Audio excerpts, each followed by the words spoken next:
Dear students of the second year dentistry, thank you for listening of our video. Today we have an excellent chance to look at one of the important parts of the topography of the head and neck. You received all the documents, all the materials as handouts. If we will send you also in the following days. Just looking for the better orientation in this topic, we remember the last part, which was the review of the regions of the face. This is the last one, the mental region. When we said several times that, and also you could study it in the books, the mental region, also the other ones, are typical examples of the unified structure of or architecture of the layers of the superficial regions of the face. So just revising the main things concerning the nerve supply, blood supply, etc., lymphatics. And we start today with the important topic, topography of the temporomandibular joint.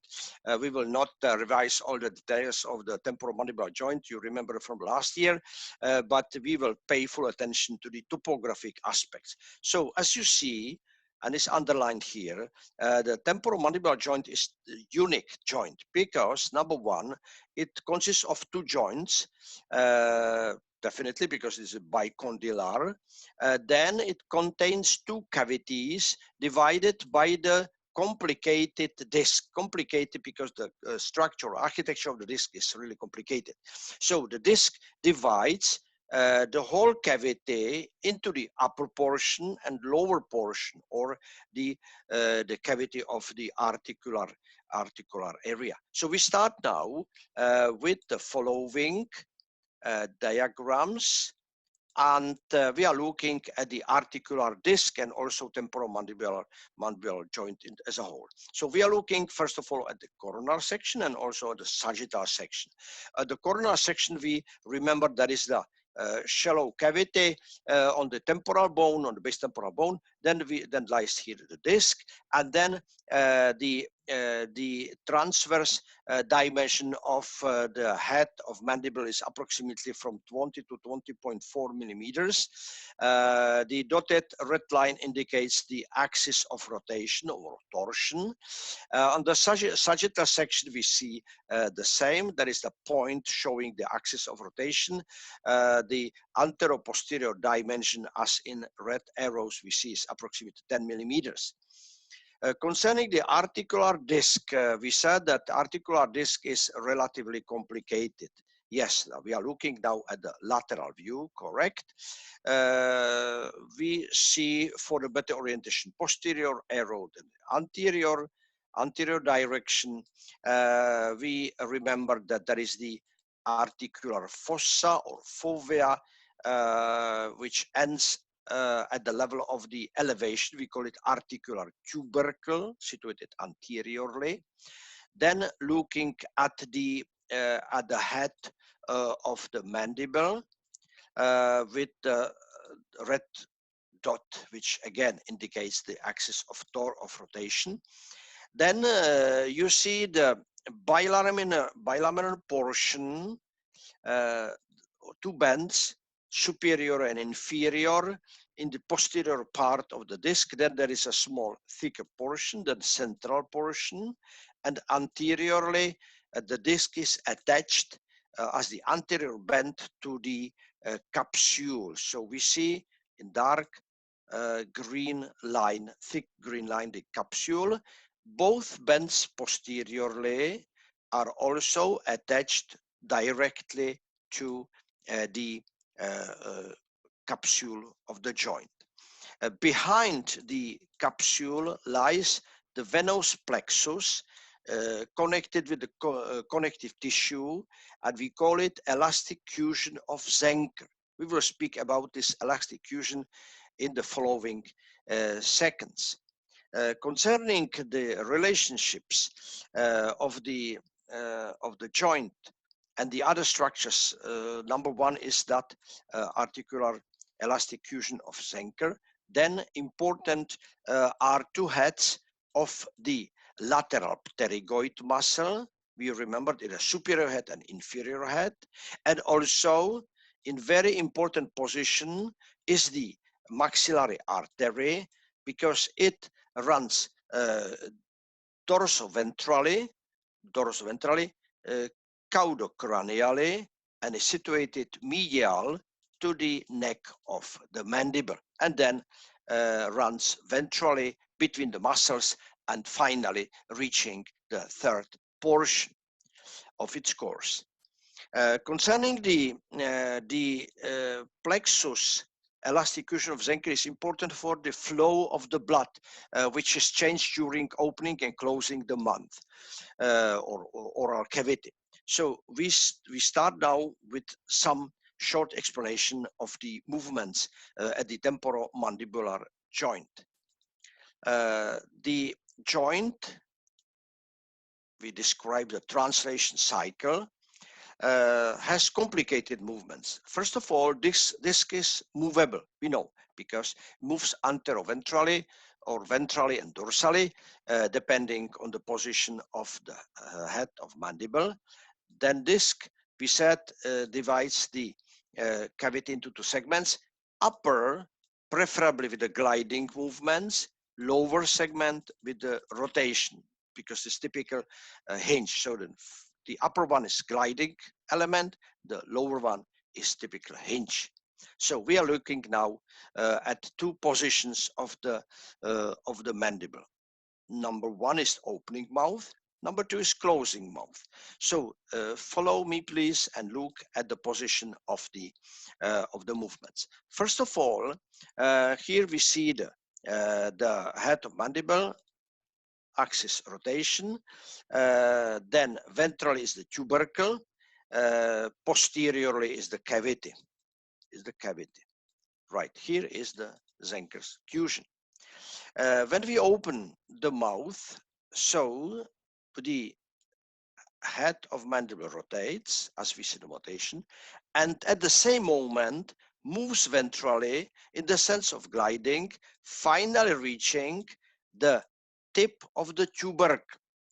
The articular disc moves together dorsoventrally, and also you see different position of the anterior part of the capsule of the joint, forming the curve oriented ventrally, and also the posterior portion of the joint moves, or capsule moves, dorsoventrally again.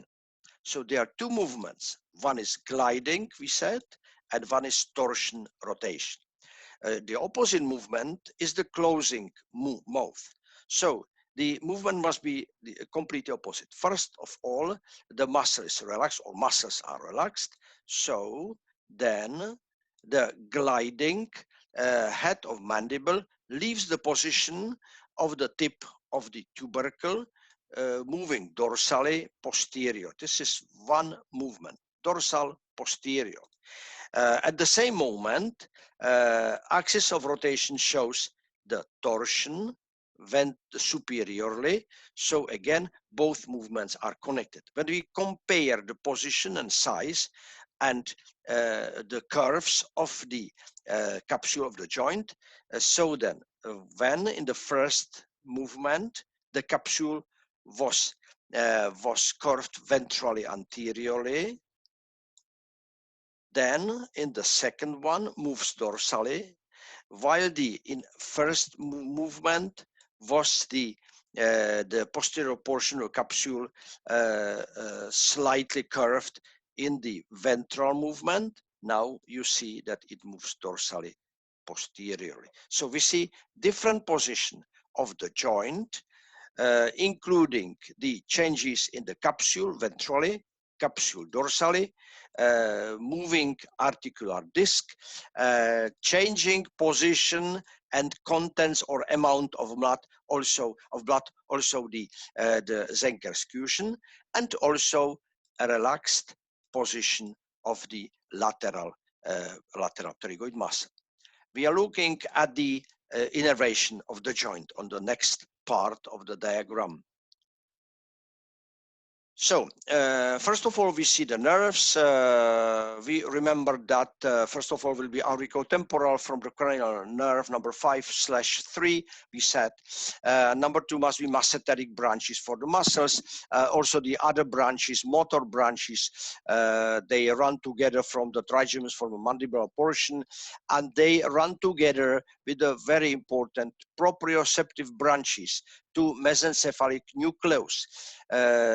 Note please that the power of the muscles of mastication must be controlled by complete proprioceptive actions of the branches belonging to the mesencephalic nucleus. Concerning the arteries, definitely number 1 is the maxillary artery with its branches. Branches are also called articular. Then the second main artery is superficial temporal, which lies on the lateral side, and is the second branch, the terminal second branch of the external carotid artery. Concerning the venous drainage, there are 2 ways. One via the pterygoid plexus connected with this Zenker's cushion, and the second flow is via the retromandibular vein, which is situated behind the mandible. Concerning the discus, this is typical fibrocartilage resisting against the pressures. And as the typical cartilage, also it suffers from arthrotic changes. So arthrotic changes in the larger joints of the body undergo the same changes in the arthrosis as the fibrocartilage of the discus, articular discus. Some words to the clinical notes. First point, fractures of the mandible can be bilateral. Important fact that bilateral means that maybe that you remember from the very beginning that we discussed the diagram showing the critical areas of the mandible. We have described the zones, the lines of the fracture over the fracture lines. So the mandible could be fractured on both sides. So then the central portion could be movable dorsally posterior. This is what we said. So I'm just underlying the same fact. Important for the traumatology. The second change could be, and it's called ankylosis. Ankylotic changes means that the connective tissue limits the movements of the joint because of the obliteration of the joint space, and it leads to the limited movements in the openings, connected also with the pain. So the patients suffer with the ankylotic mandible, also from pain. And as we said, arthrotic changes is relatively common also in the fibrocartilage of the temporomandibular joint. And then we are looking now at the topographic relations on the next page. So first of all, we see the medially. So we see there is a medial view. The diagram shows the relationship between the maxillary artery and the branches of the mandibular nerve. So if you look at the structures, first of all, we see the head of mandible covered by the joint capsule. As you can see, this is the base of the skull. Here is the styloid process. The important position is the maxillary artery. It runs dorsoventrally, as we said, giving of first branch. We remember this, the middle meningeal artery passing through the spinous foramen. This was just for revision. The artery runs ventrally, giving of many thinner muscular branches. This is written here, muscular branches, also completely clear.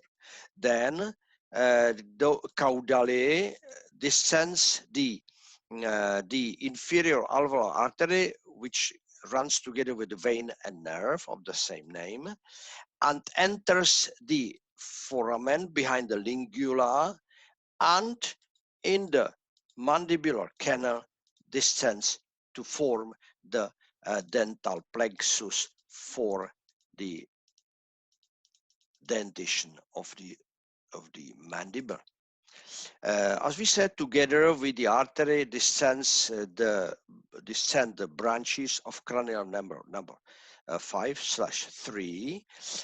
This is first of all inferior alveolar nerve, then muscular branches, all of them to muscles of mastication, and ventrally, anteriorly, descends the lingual nerve.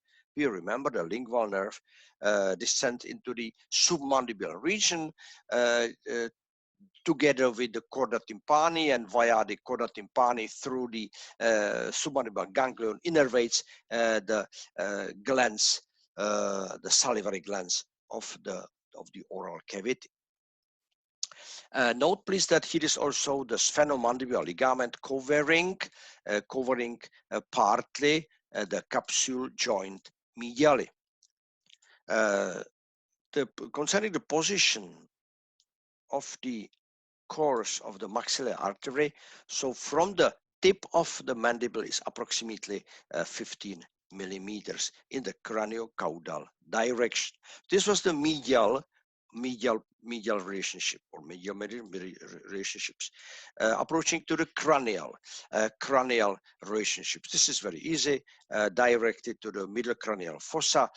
Note please that there is a thin bone, and the violence, the powers leading to the mandible from the forces, or extreme forces, from the inferior lateral caudal direction can destroy this thin bone in the middle cranial fossa. Next relationships or group are the lateral relations.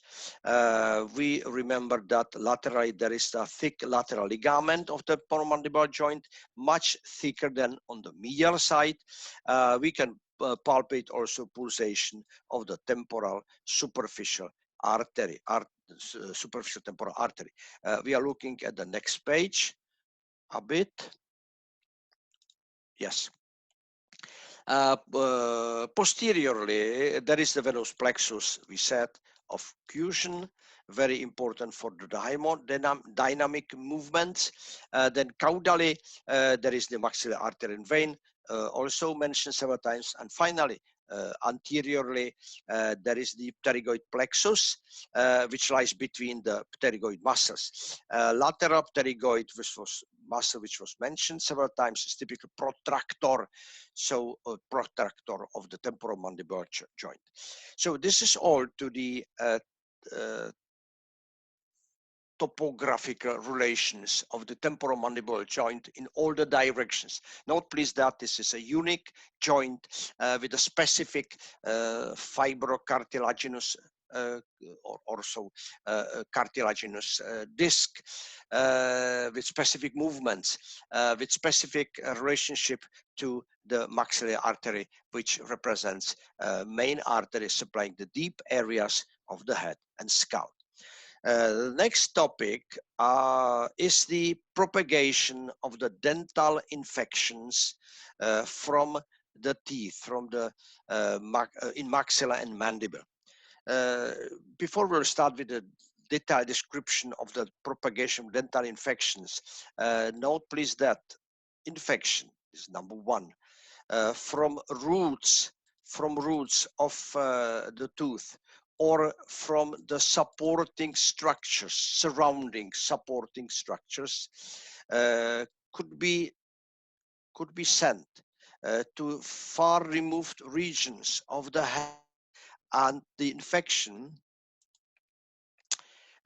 could be registered in three main routes provided by. Number one is bacteria. So typical bacterial infection. The bacteria run into the complex of lymphatic vessels, lymphatic collectors via the lymphatic nodes. Number two is the infection, we call it by continuity. That means the infection perforates loose connective tissue and reaches finally the spaces with this soft connective tissue, spaces of the head. And the last one is typical venous route. So bacterial infection as typical invasion via the blood channels, venous blood channels. And as mentioned here, important are the interconnections between the superficial and deep veins of the face. We remember that they are the emissary channels, emissary as the veins perforating the compact bone, passing through the spongy bone as the diploe, and they are interconnected with the channels found within duplications of the dura mater. So these interconnections are very important because these represent very short connections between the external, internal, or extracranial, intracranial venous channels for important for spread of infection from outside to inside. So starting with the first diagram representing the maxilla. So we see the maxilla. A typical example, we start with the typical caries penetrans, starting from the perforating the enamelum, reaching the pulpitis. This is stage number 2. Then follows into the apical abscess found at the apex. This apical abscess can involve also the periodontal abscess around the or inside the periodontal space, reaching also the subperiosteal abscess, perforating also the gingiva. That's why we speak about the vestibular fistula. So we see that this direct way via practically soft connective tissues. The situation could be complicated when we see the position of the maxillary sinus. That means comparing the position of the tips or apices of the molar roots or premolar roots, which are situated close or in close proximity to the maxillary sinus. You see that there is the lamina, the bony lamina, but this bony lamina could be distant or even very thin, so then perforation is very easy, and then infection can destroy this very thin lamina, and then we speak about the infection into the maxillary sinus, leading to sinusitis. So this is the situation in the spread or with the spread of infection from the roots to the different areas in maxilla. Mandible is much robust bone, so the next would be the diagram showing mandible. But also the bacterial infection is aggressive. So then we see again the same situation, starting with the caries penetrans perforating the enamelum, leading to the pulpitis, as we said in number 2, then finally reaching the apex, periapical abscess. Then the periapical abscess can pass through the space between alveolar wall and then root, then leading to the vestibular fistula, perforating the gingiva. This could be on the vestibular portion, and also the same could be on the oral side. So as we speak about the oral fistula. As we said, the bacterial infection is very aggressive. It can perforate also the bone, leading to the perimandibular abscess.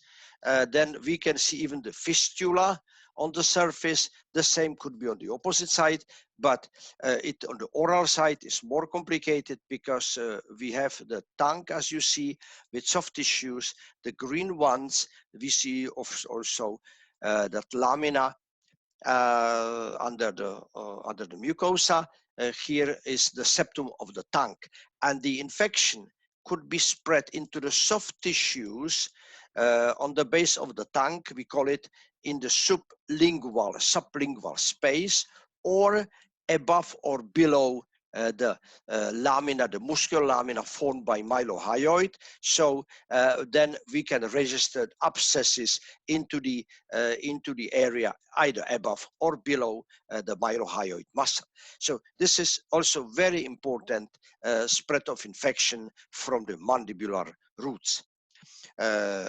Concerning the following topic, we discuss there's a spread of infection into the soft tissues, soft areas, but important role play as a stopping barriers the fasciae of the head and also the neck. So we have to say some words to the or about the facial and interfacial spaces of the head, which also must be discussed together with the spread of infection. Starting with the fascia number 1, this is not so complicated.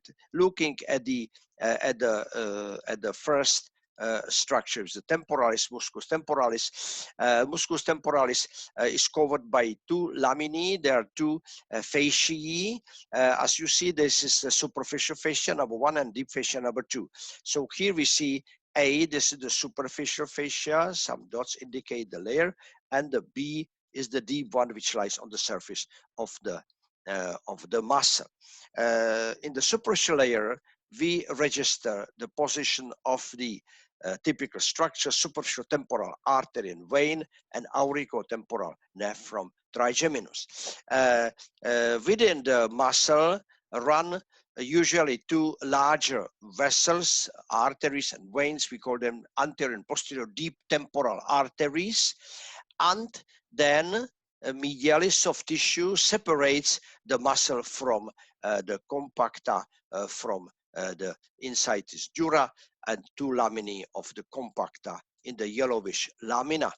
So we see the layers in practically from the surface to the skull.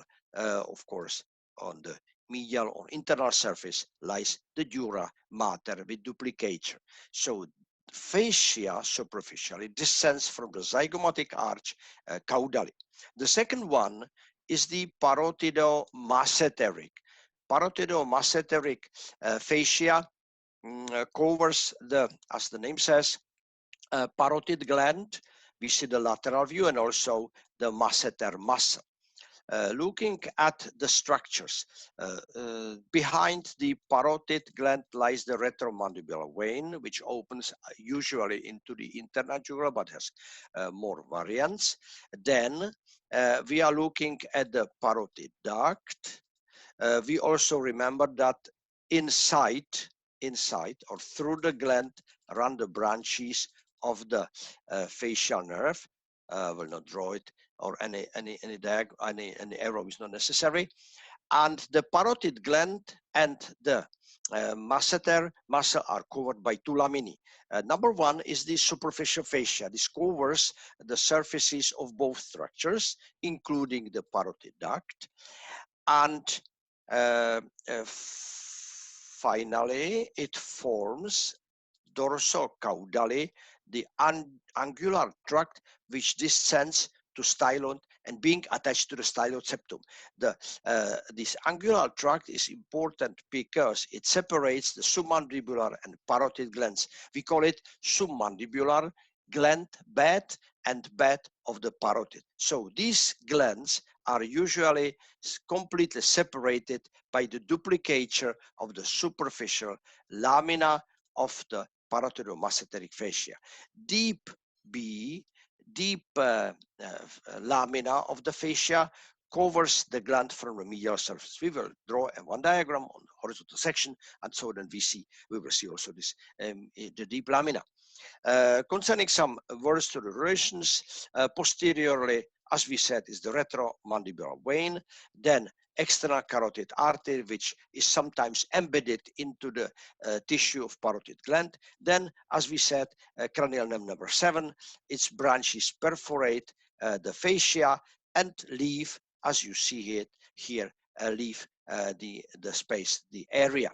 Laterally lies the parotid duct, and transversa fasciae, the thinner artery accompanied by the vein of the same name. So this was parotidomasseteric fascia, number 2. The following fascia is number 3, which is interpterygoid. Interpterygoid fascia is situated between the pterygoid muscles. When we look at the space, at the situation from medial side, on the medial view, the interpterygoid fascia is relatively short. We see green dot here, and the horizontally passing lines. I'm clearing it again. So these lines indicate the interpterygoid fascia. The fascia is related to the cranial nerve number 5, mandibular, dividing into the inferior alveolar and lingual. We said it a million times. Then dorsally is the sphenomandibular ligament, as we said. Ventrally is attached to the laminae of pterygoid process of sphenoid bone. The pterygomandibular raphe is attached to the buccinator muscle. We remember from description of the muscles of the face. We spoke about the raphe, which descends from this pterygoid laminae process attached to the buccinator, because buccinator, as you know, is specific muscle in the areas, or among the areas of the face, because it also provides the stability of the point situated on the lateral side of the mouth. We call it. We remember that the stability depends on many factors. And one of the factors is the position of the buccinator. So this is the situation concerning the thin lamina situated on the medial side between the pterygoid muscles. The next one is the buccopharyngeal fascia.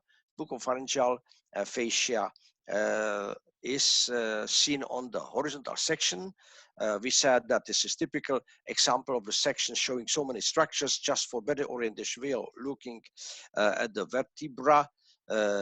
When we have the external carotid not still divided, must be below C3. So this is vertebra. Then we see that here is the prevertebral fascia, some laminae attached to the wall of the pharynx. Clear all. So this is the buccopharyngeal. Look, this is that buccopharyngeal fascia, because it's attached to the buccinator, covering also buccinator. That's why we call it buccopharyngeal. Buccal part and pharyngeal part, covering the wall of the pharynx. Then you see also mucosa in red, mucosa covering also, as you know, the palatopharyngeal and palatoglossal muscles. Between them lies the palatine tonsil. Laterally, we see the medial pterygoid muscle, masseter, and between them is the mandible. Again, we see one muscle, second muscle, and yellowish is the mandible. Laterally lies the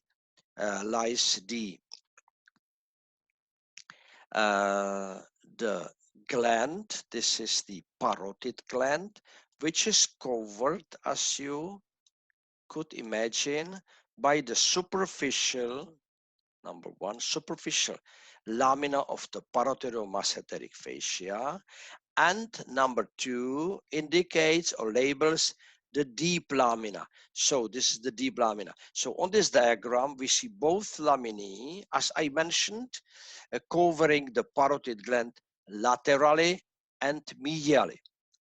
or on the external and internal surface. Concerning the topography of this parotidomasseteric region, so deep into the tissue of the gland lies the retromandibular vein. More medial is the external carotid artery, and the nerve lies also inside, is not mentioned. Then looking at the parotid duct. So I mean that this diagram shows all the important structures, also the laminae, important laminae, the septa, the septum running dorsoventrally attached to the buccopharyngeal fascia, exactly here, uh, limits the space which is called retropharyngeal space.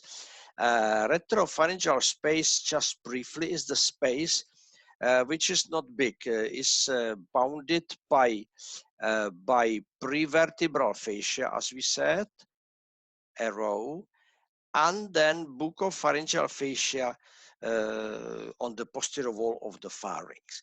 The retropharyngeal space contains two pairs of lymph nodes, usually two on each side, and these two lymph nodes collect the lymph from important area, from the middle ear, from the Eustachian tube. So although there are only 2 and 2 lymph nodes on each side, so just usually 4 together, they play important role in the lymphatic drainage of the lymph from the middle ear cavity and or tympanic cavity and the Eustachian tube, tuba auditiva. So this diagram shows all the most important structures covered by buccopharyngeal and parotidomasseteric fascia. No, and we are approaching to the last topic for today. This is the suboccipital region.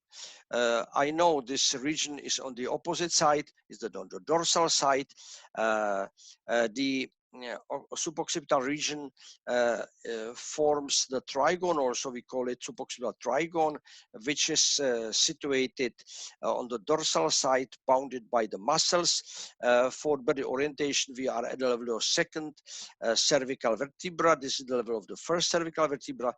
We see their transverse processes, C1, this is C2 vertebra.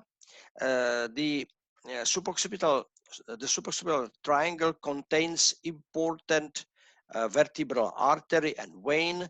Vertebral artery ascending from the subclavian artery, passing from C6 to C1 and the foramen magnum, while the accompanying vein ascends from C7 to C1 and foramen magnum.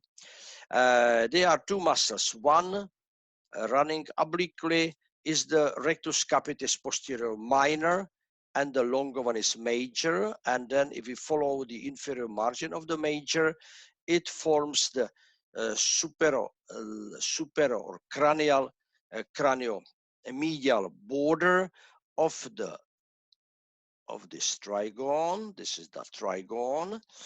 And the second muscle here, we call them superior oblique is that one, and inferior oblique is this one. So again repeating the boundaries of this trigone.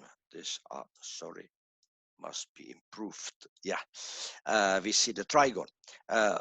Concerning the contents, as we mentioned, number one is vertebral artery, which ascends in the transverse processes in the foramina, passing medially, running obliquely through the trigone, ascending covered by the muscle, and then ascending into the foramen magnum.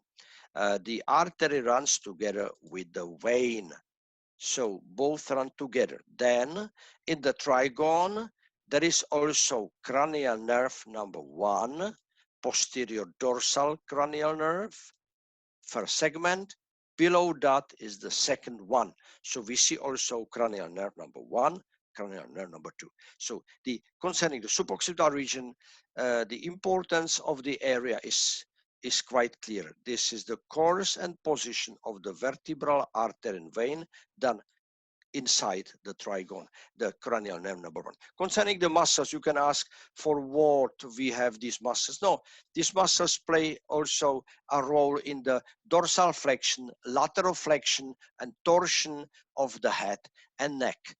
All these structures are covered by relatively by the connective tissue and relatively thick skin on the dorsal side. Note please that the dorsal side is not called neck, is the back, because neck lies on the ventral side and the anterior bound or anterior border of the trapezius forms the line separating the anterior part, that means the neck, from the posterior, which is called the back. Just the terminology, which is important also for study anatomy. So this is all to this topic, to the last part, suboccipital trigone, triangular region. Thank you for attention.